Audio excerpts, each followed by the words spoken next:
आप देख रहे हैं जागते रहो, मैं हूं आपके साथ सृष्टि पांडे। सबसे पहले बात करेंगे कोरोना की।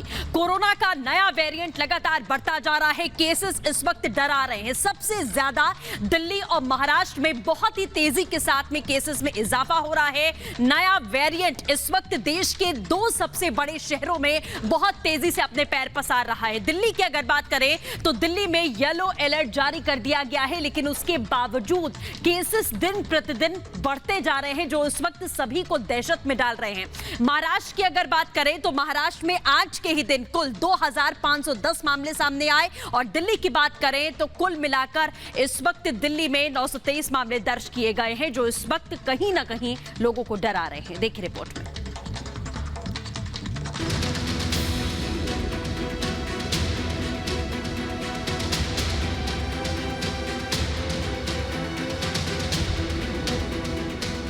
देश में कई इलाकों में जिस तेजी से कोरोना संक्रमित लोगों की संख्या बढ़ी है, वो चिंताजनक है। दिल्ली मुंबई में तो एक बार फिर रिकॉर्ड मरीज आ रहे हैं। कोरोना का डेल्टा वेरिएंट पहले से ही देश में मौजूद था। ओमाइक्रोन के आने के बाद मरीजों की संख्या में बढ़ोतरी हो गई है।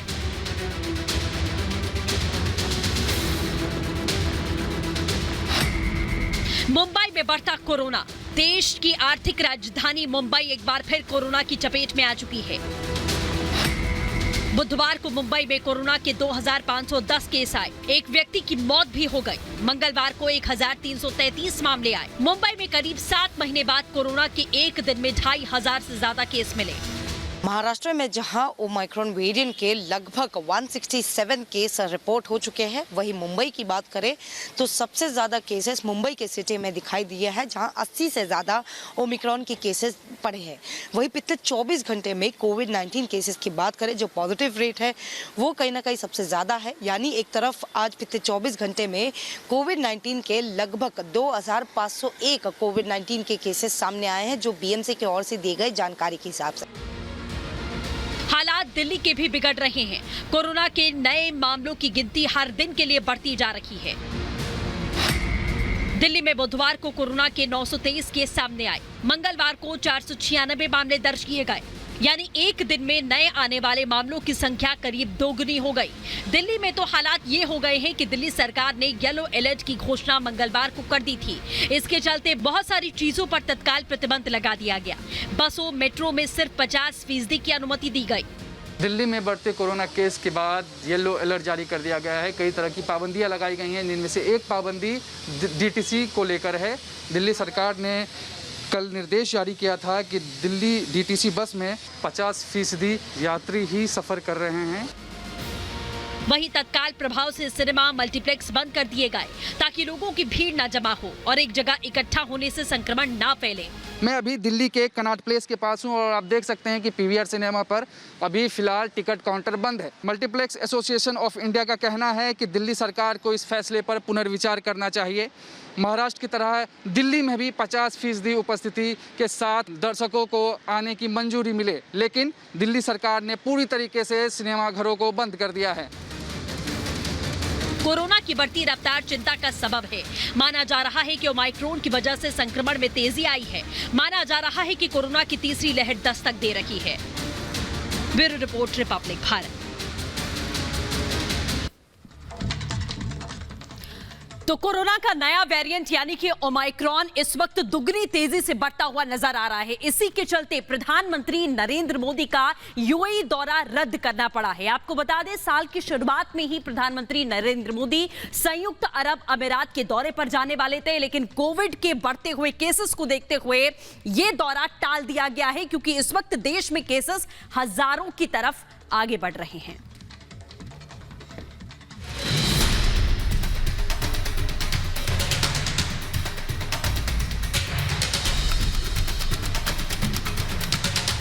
भारत में कोरोना के नए वेरिएंट ओमाइक्रॉन का खतरा बढ़ता ही जा रहा है।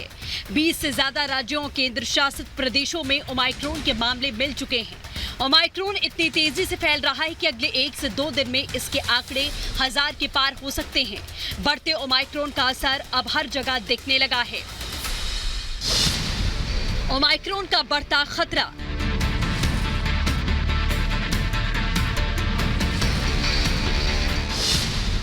पीएम का यूएई दौरा टला।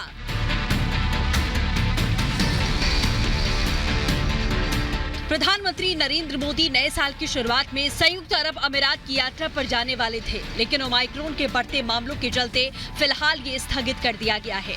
पीएम मोदी का साल 2022 का पहला विदेश दौरा होता, लेकिन अब ये फिलहाल टल गया है। ओमाइक्रोन वेरिएंट के बढ़ते मामलों के बीच में प्रधानमंत्री नरेंद्र मोदी ने आज मंत्रिपरिषद की बैठक बुलाई। 12 दिन में 8 गुना बढ़ा ओमाइक्रोन।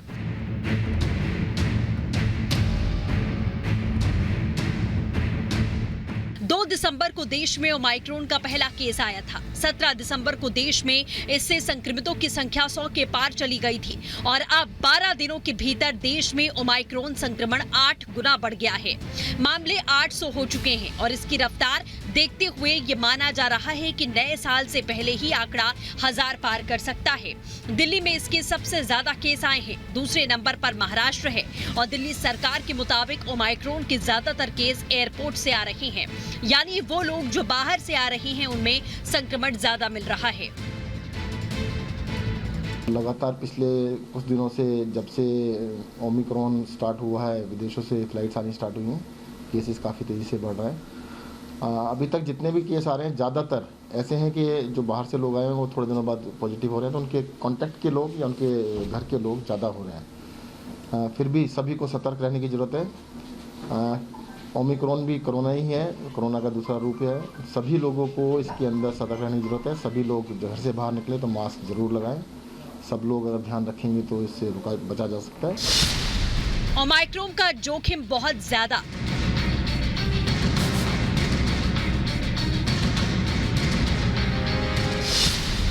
ब्रिटेन अमेरिका में ओमाइक्रोन विस्फोट।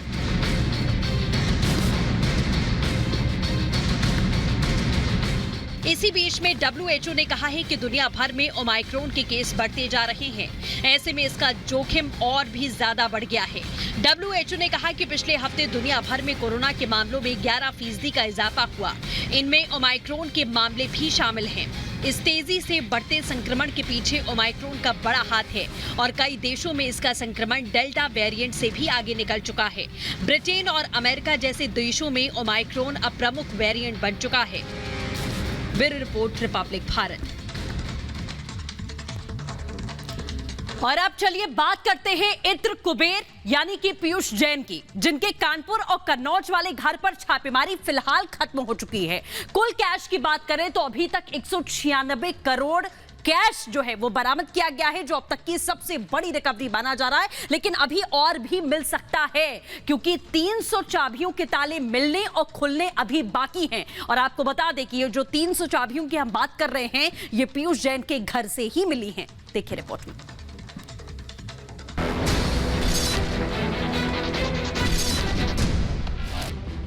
इत्र कारोबारी पीयूष जैन के कानपुर और कन्नौज वाले ठिकानों से इतना खजाना मिला है, उसे देखकर आंखें फटी की फटी रह जाएं। कैश के साथ साथ बड़ी मात्रा में सोना और चंदन का तेल मिला है। बक्सों में भर भर कर लेकर गए जांच अधिकारी। करीब 1 हफ्ते कानपुर से लेकर कन्नौज तक DGGI और IT विभाग की कार्रवाई चली। बुधवार को कन्नौज में भी फिलहाल कार्रवाई खत्म हुई। 196 करोड़ से ज्यादा कैश, 23 किलो सोना, 600 किलो चंदन का तेल। जो भी रिकवरी थी वो हमने कर ली है और गोल्ड हमने DRI को दे दिया है। बाकी की जो भी रिकवरी है उसको हमने हैंडओवर कर दिया है। जो गोल्ड कानपुर में मिला था वो कानपुर का अलग से है। यहाँ को हमको 19 करोड़ गोल्ड मिला, 19 करोड़ कैश मिला है, जो हमने SBI में डिपॉजिट कर दिया। लगभग 6 से 7 दिनों की छापेमारी की कार्रवाई के बाद, चाहे फिर वो कानपुर हो या कन्नौज, कुल मिलाकर 197 करोड़ के आसपास की कैश की रिकवरी हुई है कानपुर और कन्नौज से मिलाकर। इसके अलावा 23 किलो सोना और 250 किलो के करीब चांदी बरामद हुई है।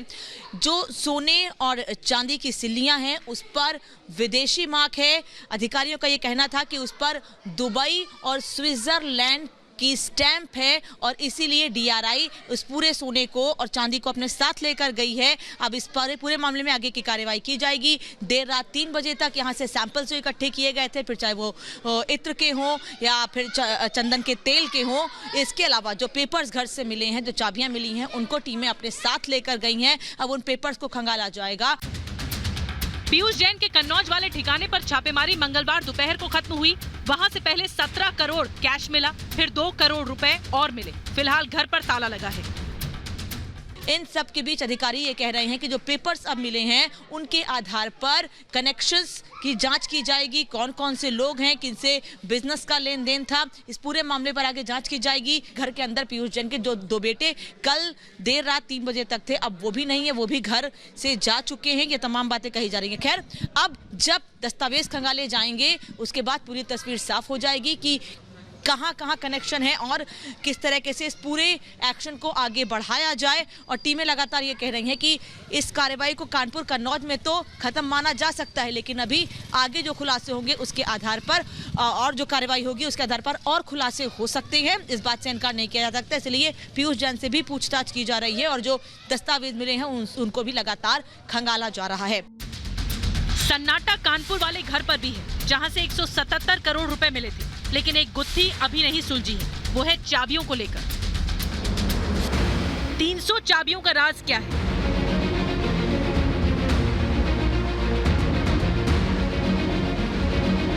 कितने ताले खुलेंगे? कितना खजाना मिलेगा?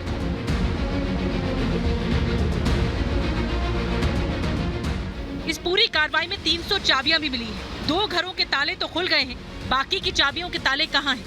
ये एक बड़ा सवाल है। इत्र कारोबारी पीयूष जैन 14 दिन की न्यायिक हिरासत में है। इससे ठीक पहले जब उसे काकादेव थाने ले जाया गया तो उसके चेहरे पर एक मुस्कान थी और इस मुस्कान के पीछे कितने राज हैं, इसको लगातार जांच टीमें तलाश रही हैं। इन तमाम तलाशों के बीच पीयूष जैन के घर से 300 चाबियां बरामद हुई हैं। 2 चाबियों ने 2 राज खोले हैं। पहला राज इस पीयूष जैन के कानपुर वाले घर से, जहां पर 177.45 करोड़ रुपए कैश बरामद किया गया, और दूसरा राज उस चाबी ने खोला है पीयूष जैन के कन्नौज के घर से, जहां पर तकरीबन 17 करोड़ रुपए कैश बरामद किया गया है। अब सवाल यह है, 300 चाबियों में से 2 चाबियों के राज खुले हैं, बाकी बची 298 चाबियां, और उन चाबियों के पीछे आखिर कितने राज छुपे हुए हैं, इसको लेकर लगातार तलाश जारी है। कन्नौज के छिपट्टी मोहल्ले के लोग बताते हैं कि पीयूष की जीवन शैली बहुत ही सामान्य थी। वो किसी भी तरह के दिखावे में नहीं जीता था। फिलहाल पूरे देश में उसकी चर्चा है और ये यकीन करना मुश्किल है कि इतना बड़ा खजाना जमा करने में पीयूष जैन अकेला काम कर रहा था या उसके और साथी भी थे। Bureau report, Republic Bharat.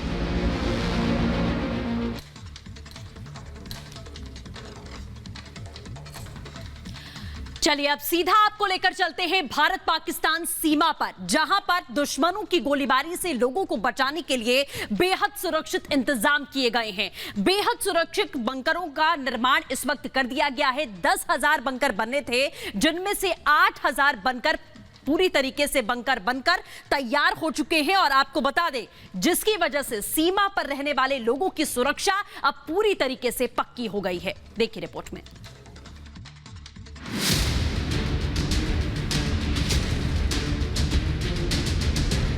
दुश्मनों की गोलियां अब बाल भी बांका नहीं कर सकेंगी। पाकिस्तान की ओर से चलाए गए बम अब इन्हें घायल नहीं कर पाएंगे, इनकी जान नहीं ले पाएंगे, क्योंकि इनकी सुरक्षा अब ये बंकर करेंगे। भारत पाक सीमा पर गांव वालों की सुरक्षा के लिए बंकर तैयार है।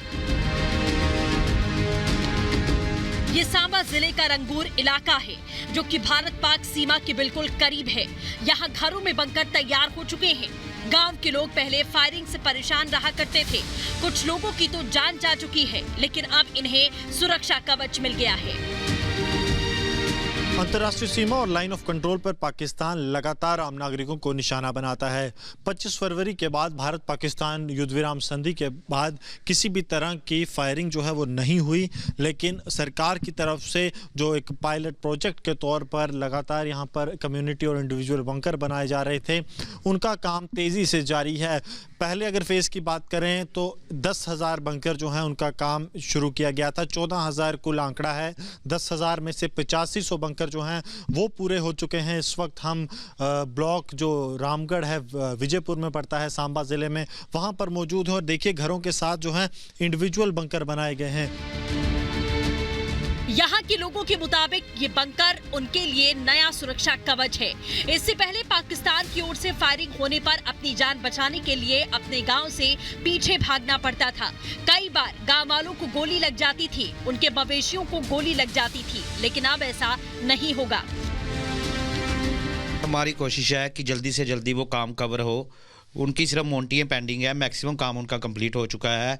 हमें ये भी डर रहता है जैसे बारिशों में बीच में पानी आएगा, गलती से कोई बच्चा गिर ना जाए। हमारी ट्राई रहती है कि मैक्सिमम से मैक्सिमम, और हमने उन ठेकेदारों को बोला हुआ है कि जितनी जल्दी से जल्दी हो सके जो इन प्रोग्रेस बंकर्स हैं उनको कंप्लीट करें। सुरक्षा के लिए सारे बंकर आप कोशिश कर रहे हैं जल्द से जल्द पूरी? हाँ, हमारी तरफ से जो पूरी की पूरी कोशिश है कि जो सुरक्षा के लिए हमारी हर तैयारी पूरी और पक्की हो और किसी भी किस्म की कमी ना आए। हमारे पहले RNB ने भी बनाए हैं बैंकर, वो तकरीबन कोई 180 के करीब वो बने हुए हैं। लोगों को हमने मोटिवेट किया क्योंकि ये एक बहुत ज़रूरी चीज़ है। हम बॉर्डर के रहने वाले हैं।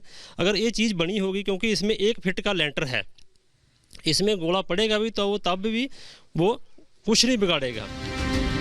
बताया जा रहा है कि इस तरीके के करीब 10,000 बंकर बनने हैं। इनमें से करीब 8,500 तैयार हो चुके हैं। जल्द ही बाकी भी तैयार हो जाएंगे। इनके चलते अब हजारों लोगों का जीवन सुरक्षित होगा। Bureau report, Republic Bharat. अब बात करेंगे रूस की, जहां से खबर ये सामने आ रही है कि रूस ने एक ऐसा एयर डिफेंस सिस्टम बनाया है जिससे कि हाइपरसोनिक मिसाइल के साथ साथ अंतरिक्ष में घूम रही सैटेलाइट को भी वो निशाना बना सकता है। इस सिस्टम का नाम है S-550 और बताया यह भी जा रहा है कि इसे रूस की सेना में शामिल भी कर लिया गया है। जब से यह सिस्टम बनाया गया है और रूस की सेना में शामिल हुआ है, उसके बाद से ही अमेरिका और उसके मित्र देशों की चिंता बढ़ गई है। देखिए रिपोर्ट में।